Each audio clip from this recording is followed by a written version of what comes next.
প্রথমে তোমাদের এতে ভিডিও দেখাবো, তারপরে ভিডিওটি সবচেয়ে ফানি কমেন্ট গুলি পড়ে শোনাবো।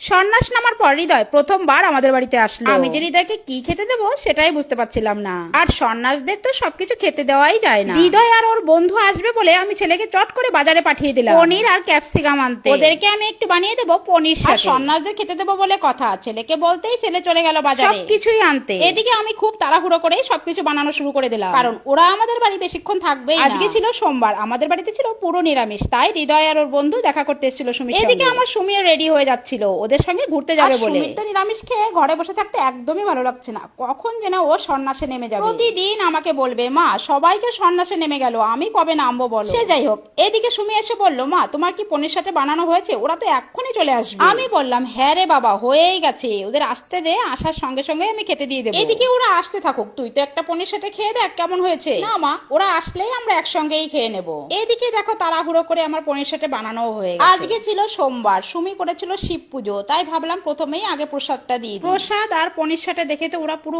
অবাক। আমাকে বলছে, কাকিমা কেবল আমরা ডাল ভাত খেয়ে আসলাম, আর এখন এত কিছু কি করে খাবো ভাব। ওরা একটা করে পনির সাথে খেয়ে দেখলো, খেয়ে বললো, কাকিমা খুব ভালো হয়েছে পনির সাথে খেতে, কিন্তু খেতে তো আর পারছি। ঠিক আছে, আমি প্যাকেট করে পাঠিয়ে দিচ্ছি তোমার বন্ধুদের জন্য। শেষ পর্যন্ত আমার সুমির আর পনির সাথে খাওয়া হলো না।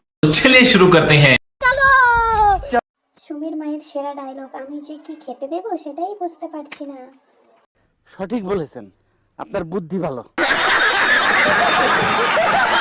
হৃদয় আর সুমির রচনা আবার শুরু করে দিয়েছে। ঠিক বলেছো। আরে কাকিমা, অতিভক্তি চোরের লক্ষণ। কথা কি ক্লিয়ার না ভেজাল আছে? সন্ন্যাসী হয়ে সুমির খুব কষ্ট হয়ে গেছে, ঠিকঠাক কাছে পাচ্ছে না। तू समझा? हाँ नहीं तू